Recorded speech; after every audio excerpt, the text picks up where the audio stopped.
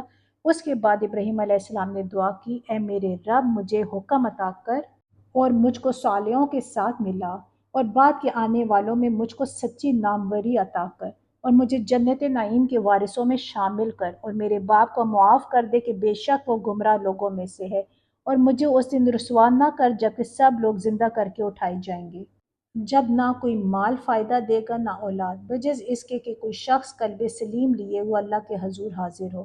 اس روز جنت پرہیزگاروں کے قریب لے آئی جائے گی، اور دوزخ بہکے ہوئے لوگوں کے سامنے کھول دی جائے گی، اور ان سے پوچھا جائے گا کہ اب کہاں ہیں وہ جن کی تم خدا کو چھوڑ کر عبادت کرتے تھے؟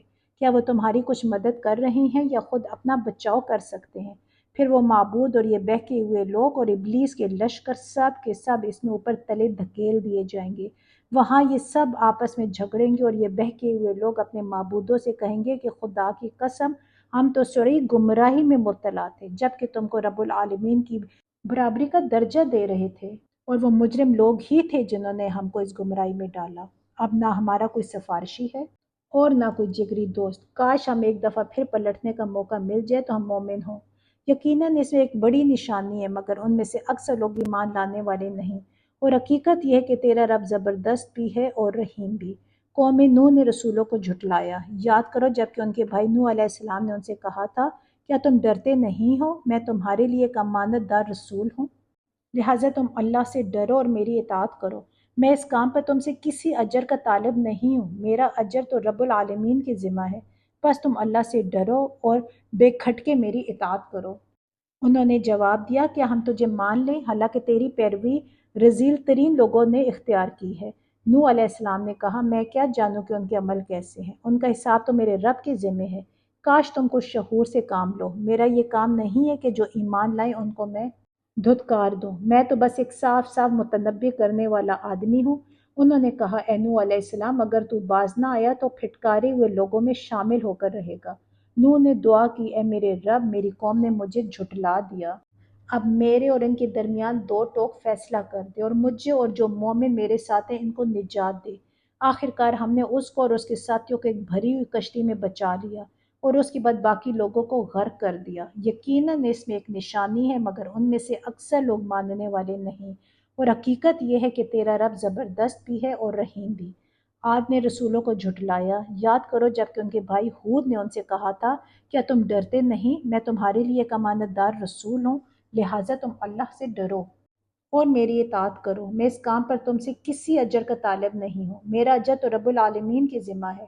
یہ تمہارا کیا حال ہے کہ ہر اونچے مقام پر لا حاصل ایک یادگار عمارت بنا ڈالتے ہو اور بڑے بڑے قصر تعمیر کرتے ہو گویا تمہیں ہمیشہ رہنا ہے، جب کسی پر ہاتھ ڈالتے ہو جبار بن کر ڈالتے ہو۔ بس تم لوگ اللہ سے ڈرو اور میری اطاعت کرو، ڈرو اس سے جس نے وہ کچھ تمہیں دیا ہے جو تم جانتے ہو، تمہیں جانور دیے، اولادیں دی، باغ دی اور چشمے دیے، مجھے تمہارے حق میں ایک بڑے دن کے عذاب کا ڈر ہے۔ انہوں نے جواب دیا، تو نصیحت کر یا نہ کر، ہمارے لیے سب یکساں ہیں، یہ باتیں تو یوں ہی ہوتی چلی آئی ہیں اور ہم عذاب میں مبتلا ہونے والے نہیں ہیں۔ آخر کار انہوں نے اسے جھٹلا دیا اور ہم نے ان کو ہلاک کر دیا۔ یقیناً اس میں ایک نشانی ہے، مگر ان میں سے اکثر لوگ ماننے والے نہیں ہیں، اور حقیقت یہ ہے کہ تیرا رب زبردست بھی ہے اور رحیم بھی۔ سمود نے رسولوں کو جھٹلا دیا، یاد کرو جب کہ ان کے بھائی صالح نے ان سے کہا، کیا تم ڈرتے نہیں؟ میں تمہارے لیے ایک امانت دار رسول ہوں، لہٰذا تم اللہ سے ڈرو اور میری اطاعت کرو۔ میں اس کام پر تم سے کسی اجر کا طالب نہیں ہوں، میرا اجر تو رب العالمین کے ذمہ ہے۔ کیا تم ان سب چیزوں کے درمیان جو یہاں ہیں بس یوں ہی اطمینان سے رہنے دیے جاؤ گے؟ ان باغوں اور چشموں میں، ان کھیتوں اور نخلستانوں میں جن کے خوشے رس بھرے ہیں، تم پہاڑ کھود کھود کر فخری ان میں عمارتیں بناتے ہو۔ اللہ سے ڈرو اور میری اطاعت کرو، ان بے لگام لوگوں کی اطاعت نہ کرو جو زمین میں فساد برپا کرتے ہیں اور کوئی اصلاح نہیں کرتے۔ انہوں نے جواب دیا، تو محض ایک سحر زدہ آدمی ہے، تو ہم جیسے ایک انسان کے سوا اور کیا ہے، لا کوئی نشانی اگر تو سچا ہے۔ صالح علیہ السلام نے کہا، یہ اونٹنی ہے، ایک دن اس کے پینے کا ہے اور ایک دن تم سب کے پانی لینے کا، اس کو ہرگز نہ چھیڑنا ورنہ ایک بڑے دن کا عذاب تم کو آ لے گا۔ مگر انہوں نے اس کی کوچیں کاٹ دیں اور آخرکار پچھتائے رہ گئے۔ عذاب نے انہیں آ لیا، یقیناً اس میں ایک نشانی ہے مگر ان میں سے اکثر ماننے والے نہیں، اور حقیقت یہ ہے کہ تیرا رب زبردست بھی ہے اور رحیم بھی۔ لوط علیہ السلام کی قوم نے رسولوں کو جھٹلایا، یاد کرو جبکہ ان کے بھائی لوط علیہ السلام نے ان سے کہا تھا، کیا تم ڈرتے نہیں؟ میں تمہارے لیے ایک امانت دار رسول ہوں، لہٰذا تم اللہ سے ڈرو اور میری اطاعت کرو۔ میں اس کام پر تم سے کسی اجر کا طالب نہیں ہوں، میرا اجر تو رب العالمین کی ذمہ ہے۔ کیا تم دنیا کی مخلوق میں سے مردوں کے پاس جاتے ہو اور تمہاری بیویوں میں تمہارے رب نے تمہارے لیے جو کچھ پیدا کیا ہے اسے چھوڑ دیتے ہو؟ بلکہ تم لوگ تو حد ہی سے گزر گئے ہو۔ انہوں نے کہا، اے لوط، اگر تو ان باتوں سے باز نہ آیا تو جو لوگ ہماری بستیوں سے نکالے گئے ہیں ان میں تو بھی شامل ہو کر رہے گا۔ اس نے کہا، تمہارے کرتوتوں پر جو لوگ کڑ رہے ہیں میں ان میں شامل ہوں۔ اے پروردگار، مجھے اور میرے اہل عیال کو ان کی بدکاریوں سے نجات دے۔ آخر کار ہم نے اس سے اور اس کے سب اہل و عیال کو بچا لیا، بجز ایک بڑھیا کے جو پیچھے رہ جانے والوں میں سے تھی۔ پھر باقی ماندہ لوگوں کو ہم نے تباہ کر دیا اور ان پر برسائی ایک برسات، بڑی ہی بری بارش تھی جو ان ڈرائے جانے والوں پر نازل ہوئی۔ یقیناً اس میں ایک نشانی ہے مگر ان میں سے اکثر ماننے والے نہیں ہیں، اور حقیقت یہ ہے کہ تیرا رب زبردست بھی ہے اور رحیم بھی۔ اصحاب الایکہ نے رسولوں کو جھٹلایا، یاد کرو جبکہ شعیب علیہ السلام نے ان سے کہا تھا، کیا تم ڈرتے نہیں؟ میں تمہارے لیے ایک امانت دار رسول ہوں، لہٰذا تم اللہ سے ڈرو اور میری اطاعت کرو۔ میں اس کام پر تم سے کسی اجر کا طالب نہیں ہوں، میرا اجر تو رب العالمین کی ذمہ ہے۔ پیمانے ٹھیک بھرو اور کسی کو گھاٹا نہ دو، صحیح ترازو سے تولو اور لوگوں کو ان کی چیزیں کم نہ دو۔ زمین میں فساد نہ پھیلاتے پھرو اور اس ذات کا خوف کرو جس نے تمہیں اور گزشتہ نسلوں کو پیدا کیا۔ انہوں نے کہا، تو محض ایک سحر زدہ آدمی ہے اور تو کچھ نہیں مگر ایک انسان ہم ہی جیسا، اور ہم تو تجھے بالکل جھوٹا سمجھتے ہیں۔ اگر تو سچا ہے تو ہم پر آسمان کا کوئی ٹکڑا گرا دے۔ شعیب علیہ السلام نے کہا، میرا رب جانتا ہے جو کچھ تم کر رہے ہو۔ انہوں نے اسے جھٹلا دیا، آخرکار چھتری والے دن کا عذاب ان پر آ گیا۔ وہ بڑے ہی خوفناک دن کا عذاب تھا۔ یقیناً اس میں ایک نشانی ہے مگر ان میں سے اکثر ماننے والے نہیں، اور حقیقت یہ ہے کہ تیرا رب زبردست بھی ہے اور رحیم بھی۔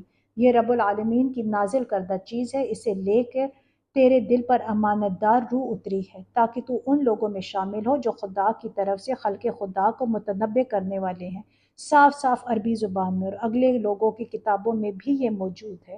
کیا ان اہل مکہ کے لیے یہ کوئی نشانی نہیں ہے کہ اسے علماء بنی اسرائیل جانتے ہیں؟ لیکن ان کی ہٹ درمی کا حال تو یہ ہے کہ اگر ہم اسے کسی اجمی پر بھی نازل کر دیتے اور یہ فصیح عربی کلام وہ ان کو پڑھ کر سناتا تب بھی یہ مان کر نہ دیتے۔ اسی طرح ہم نے اس ذکر کو مجرموں کے دلوں میں گزارا ہے، وہ اس پر ایمان نہیں لاتے جب تک کہ عذاب علیم نہ دیکھ لیں۔ پھر جب وہ بے خبری میں ان پر آ پڑتا ہے اس وقت وہ کہتے ہیں کہ کیا اب ہمیں کچھ مہلت مل سکتی ہے؟ تو کیا یہ لوگ ہمارے عذاب کے لیے جلدی مچا رہے ہیں؟ تم نے کچھ غور کیا؟ اگر ہم انہیں برسوں تک عیش کرنے کی مہلت بھی دے دیں اور پھر وہی چیز ان پر آ جائے جس سے انہیں ڈرایا جا رہا ہے تو وہ سامان زیست جو ان کو ملا ہوا ہے ان کے کس کام آئے گا؟ دیکھو، ہم نے کبھی کسی بستی کو اس کے بغیر ہلاک نہیں کیا کہ اس کے لیے خبردار کرنے والے حق نصیحت ادا کرنے کو موجود تھے اور ہم ظالم نہ تھے۔ اس کتاب مبین کو شیاطین لے کر نہیں اترے ہیں، نہ یہ کام ان کو سجدہ ہے اور نہ وہ ایسا کر ہی سکتے ہیں، وہ تو اس کی سماعت تک سے دور رکھے گئے ہیں۔ پس اے محمد صلی اللہ علیہ وآلہ وسلم، اللہ کے ساتھ کسی دوسرے معبود کو نہ پکارو ورنہ تم بھی سزا پانے والوں میں شامل ہو جاؤ گے۔ اپنے قریب ترین رشتہ داروں کو ڈراؤ اور ایمان لانے والوں میں سے جو لوگ تمہاری پیروی اختیار کریں ان کے ساتھ تواضع سے پیش آؤ، لیکن اگر وہ تمہاری نافرمانی کریں تو ان سے کہہ دو کہ جو کچھ تم کرتے ہو اس سے میں بری الذمہ ہوں، اور اس زبردست اور رحیم پر توکل کرو جو تمہیں اس وقت دیکھ رہا ہوتا ہے جب تم اٹھتے ہو، اور سجدہ گزار لوگوں میں تمہاری نقل و حرکت پر نگاہ رکھتا ہے، وہ سب کو سننے اور جاننے والا ہے۔ لوگوں، کیا میں تمہیں بتاؤں کہ شیاطین کس پر اترا کرتے ہیں؟ وہ ہر جال ساز بدکار پر اترا کرتے ہیں، سنی سنائی باتیں کانوں میں پھونکتے ہیں اور ان میں سے اکثر جھوٹے ہوتے ہیں۔ رہے شعراء تو ان کے پیچھے بہکے ہوئے لوگ چلا کرتے ہیں، کیا تم دیکھتے نہیں ہو کہ وہ ہر وادی میں بھٹکتے ہیں اور ایسی باتیں کہتے ہیں جو کرتے نہیں ہیں، بجز ان لوگوں کے جو ایمان لائے اور جنہوں نے نیک عمل کیے اور اللہ کو کثرت سے یاد کیا، اور جب ان پر ظلم کیا گیا تو صرف بدلہ لے لیا، اور ظلم کرنے والوں کو عنقریب معلوم ہو جائے گا کہ وہ کس انجام سے دوچار ہوتے ہیں۔ الحمدللہ، یہاں ہماری سورہ شعراء کمپلیٹ ہو گئی۔ اب انشاءاللہ سورہ نمل پڑھیں گے۔ یہ سورہ بھی مکی ہے۔ یہ سورت 2 خطبوں پر مشتمل ہے۔ پہلا خطبہ بالکل آغاز سورت سے چوتھے رکوع کے خاتمے تک ہے، اور دوسرا خطبہ 5ویں رکوع کی ابتداء سے سورت کے اختتام تک۔ پہلے خطبے میں بتایا گیا ہے کہ قرآن کی رہنمائی سے صرف وہی لوگ فائدہ اٹھا سکتے ہیں، اور اس کی بشارتوں کے مستحق بھی صرف وہی لوگ ہیں جو ان حقیقتوں کو تسلیم کرتے ہیں جنہیں یہ کتاب اس کائنات کی بنیادی حقیقتوں کی حیثیت سے پیش کرتی ہے، اور پھر مان لینے کے بعد اپنی عملی زندگی میں بھی اطاعت و اتباع کا رویہ اختیار کرتے ہیں۔ لیکن اس راہ پر آنے اور چلنے میں جو چیز سب سے بڑھ کر مانے ہوتی ہے وہ انکار آخرت ہے، کیونکہ یہ آدمی کو غیر ذمہ دار بنا دیتی ہے۔ اس کے بعد آدمی کا خدا کے آگے جھکنا اور اپنے نفس کی خواہشات پر اخلاقی پابندیاں برداشت کرنا ممکن ہی نہیں رہتا۔ اب اس تمہید کے بعد 3 قسم کی سیرتوں کے نمونے پیش کیے گئے۔ ایک نمونہ فرعون اور سرداران قوم سمود اور سرکشان قوم لوط کا ہے، جن کی سیرت فکر آخرت سے بے نیازی اور نتیجتاً نفس کی بندگی سے تعمیر ہوئی تھی۔ یہ لوگ کسی نشانی کو دیکھ کر بھی ایمان لانے کے لیے تیار نہ ہوئے، اور یہ الٹے ان لوگوں کے دشمن ہو گئے جنہوں نے ان کو خیر و صلاح کی طرف بلایا۔ دوسرا نمونہ حضرت سلیمان علیہ السلام کا ہے، جن کو خدا نے دولت، حکومت اور شوکت و حشمت سے اس پیمانے پر نوازا تھا کہ کفار مکہ کے سردار اس کا خواب بھی نہ دیکھ سکتے تھے، لیکن ان سب کے باوجود چونکہ وہ اپنے آپ کو خدا کے حضور جواب دہ سمجھتے تھے اور انہیں احساس تھا کہ انہیں جو کچھ بھی حاصل ہے خدا کی عطا سے حاصل ہے، اس لیے ان کا سر ہر وقت اللہ کے آگے جھکا رہتا تھا۔ تیسرا نمونہ ملکہ سبا کا ہے، جو تاریخ عرب کی نہایت مشہور دولت مند قوم پر حکمراں تھی۔ اس کے پاس تمام وہ اسباب جمع تھے جو کسی انسان کو غرور نفس میں مبتلا کر سکتے ہیں۔ جن چیزوں کے بل پر کوئی انسان گھمنڈ کر سکتا ہے وہ سرداران قریش کی بنسبت لاکھوں درجے زیادہ اسے حاصل تھی۔ پھر وہ ایک مشرک قوم سے تعلق رکھتی تھی۔ تقلید آبائی کی بنا پر بھی اور اپنی قوم میں اپنی سرداری برقرار رکھنے کی خاطر بھی اس کے لیے دین شرک کو چھوڑ کر دین توحید اختیار کرنا اس سے بہت زیادہ مشکل تھا جتنا کسی عام مشرک کے لیے ہو سکتا ہے۔ لیکن جب اس پر حق واضح ہو گیا تو کوئی چیز اسے قبول حق سے نہ روک سکی، کیونکہ اس کی گمراہی محض ایک مشرک ماحول میں آنکھیں کھولنے کی وجہ سے تھی۔ نفس کی بندگی اور خواہشات کی غلامی کا مرض اس پر مسلط نہ تھا، خدا کے حضور جواب دہی کے احساس سے اس کا ضمیر فارغ نہ تھا۔ دوسرے خطبے میں سب سے پہلے کائنات کے چند نمایاں ترین مشہور حقائق کی طرف اشارے کر کے کفار مکہ سے پے در پے سوال کیا گیا کہ بتاؤ، یہ حقائق اس شرک کی شہادت دے رہے ہیں جس میں تم مبتلا ہو، یا اس توحید پر گواہ ہیں جس کی دعوت اس قرآن میں تمہیں دی جا رہی ہے۔ اس کے بعد کفار کے اصل مرض پر انگلی رکھ دی گئی کہ جس چیز نے ان کو اندھا بنا رکھا ہے، جس کی وجہ سے وہ سب کچھ دیکھ کر بھی کچھ نہیں دیکھتے اور سب کچھ سن کر بھی کچھ نہیں سنتے، وہ دراصل آخرت کا انکار ہے۔ اسی چیز نے ان کے لیے زندگی کے کسی مسئلے میں بھی کوئی سنجیدگی باقی نہیں چھوڑی، کیونکہ جب ان کے نزدیک آخرکار سب کچھ مٹی ہو جانا ہے اور حیات دنیا کی ساری تگ و دو کا حاصل کچھ بھی نہیں ہے، تو آدمی کے لیے پھر حق اور باطل سب یکساں ہیں۔ اس کے لیے اس سوال میں سرے سے کوئی اہمیت ہی نہیں رہتی کہ اس کا نظام حیات راستی پر قائم ہے یا ناراستی میں۔ لیکن اس بیت سے یہ مقصود نہیں ہے کہ جب یہ لوگ غفلت میں مگن ہیں تو انہیں دعوت دینا بیکار ہے، بلکہ دراصل اس سے مقصود سونے والوں کو جھنجھوڑ کر جگانا ہے۔ اسی لیے 6 اور 7ویں رکوع میں پے در پے وہ باتیں ارشاد ہوئی ہیں جو لوگوں میں آخرت کا احساس بیدار کریں، اس سے غفلت برتنے کے نتائج پر متنبہ کریں اور انہیں اس کی آمد کا اس طرح یقین دلائیں جس طرح ایک آدمی اپنی آنکھوں دیکھی بات کا اس شخص کو یقین دلاتا ہے جس نے اسے نہیں دیکھا ہے۔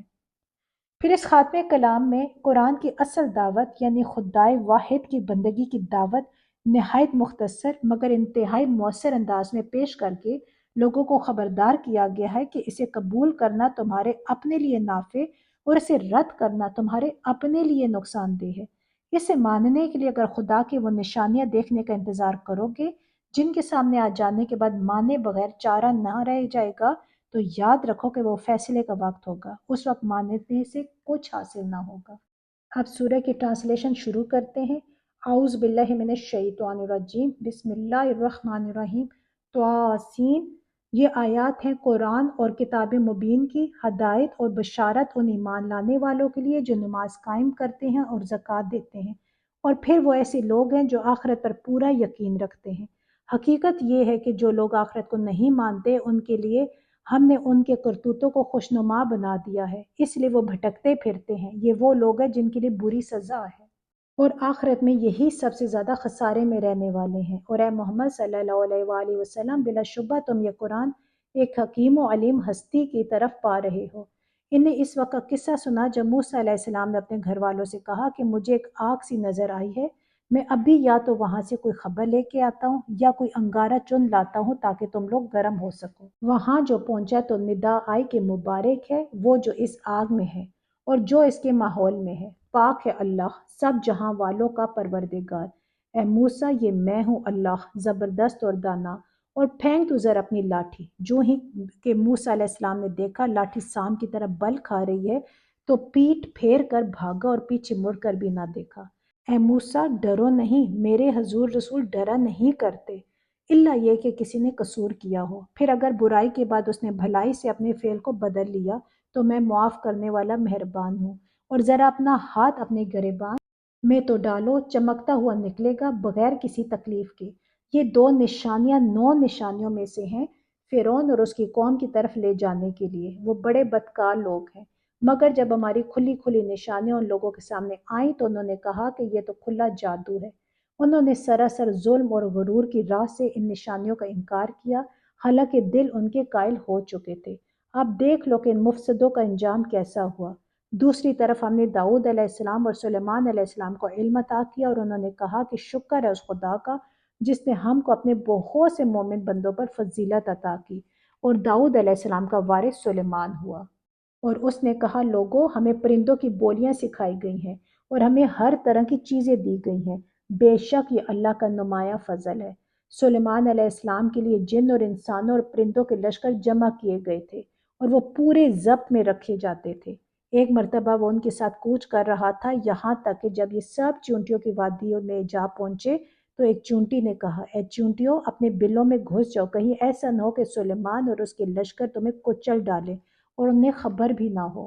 سلیمان علیہ السلام اس کی بات پر مسکراتے ہوئے ہنس پڑا اور بولا، اے میرے رب، مجھے قابو میں رکھ، میں تیرے اس احسان کا شکر ادا کرتا رہوں جو تو نے مجھ پر اور میرے والدین پر کیا ہے، اور ایسا عمل صالح کرو جو تجھے پسند آئے، اور اپنی رحمت سے مجھ کو اپنے صالح بندوں میں داخل کر۔ ایک اور موقع پر سلیمان علیہ السلام نے پرندوں کا جائزہ لیا اور کہا، کیا بات ہے کہ میں فلاں ہدہد کو نہیں دیکھ رہا ہوں، کیا وہ کہیں غائب ہو گیا ہے؟ میں اسے سخت سزا دوں گا یا ذبح کر دوں گا، ورنہ اسے میرے سامنے معقول وجہ پیش کرنی ہوگی۔ کچھ زیادہ دیر نہ گزری تھی کہ اس نے آ کر کہا، میں نے وہ معلومات حاصل کی ہیں جو آپ کے علم میں نہیں ہیں۔ میں سبا کے متعلق یقینی اطلاع لے کر آیا ہوں۔ میں نے وہاں ایک عورت دیکھی جو اس قوم کی حکمراں ہے، اس کو ہر طرح کا سر و سامان بخشا گیا ہے اور اس کا تخت بڑا عظیم الشان ہے۔ میں نے دیکھا کہ وہ اور اس کی قوم اللہ کی بجائے سورج کے آگے سجدہ کرتی ہے۔ شیطان نے ان کے اعمال ان کے لیے خوشنما بنا دیے اور انہیں شاہراہ سے روک دیا۔ اس وجہ سے وہ یہ سیدھا راستہ نہیں پاتے کہ اس خدا کو سجدہ کریں جو آسمان اور زمین کی پوشیدہ چیزیں نکالتا ہے اور وہ سب کچھ جانتا ہے جسے تم لوگ چھپاتے اور ظاہر کرتے ہو، اللہ کے جس کے سوا کوئی مستحق عبادت نہیں جو عرش عظیم کا مالک ہے۔ سلیمان علیہ السلام نے کہا، ابھی ہم دیکھ لیتے ہیں کہ تو نے سچ کہا ہے یا تو جھوٹ بولنے والوں میں سے ہے۔ میرا یہ خط لے جا اور اسے ان لوگوں کی طرف ڈال دے، پھر الگ ہٹ کر دیکھ کہ وہ کیا رد عمل ظاہر کرتے ہیں۔ ملکہ بولی، اے اہل دربار، میری طرف ایک بڑا اہم خط پھینکا گیا ہے۔ وہ سلیمان علیہ السلام کی جانب سے ہے اور اللہ رحمان اور رحیم کے نام سے شروع کیا گیا ہے۔ مضمون یہ ہے کہ میرے مقابلے میں سرکشی نہ کرو اور مسلم ہو کر میرے پاس حاضر ہو جاؤ۔ خط سنا کر ملکہ نے کہا، اے سرداران قوم، میرے اس معاملے میں مجھے مشورہ دو، میں کسی معاملے کا فیصلہ تمہارے بغیر نہیں کرتی ہوں۔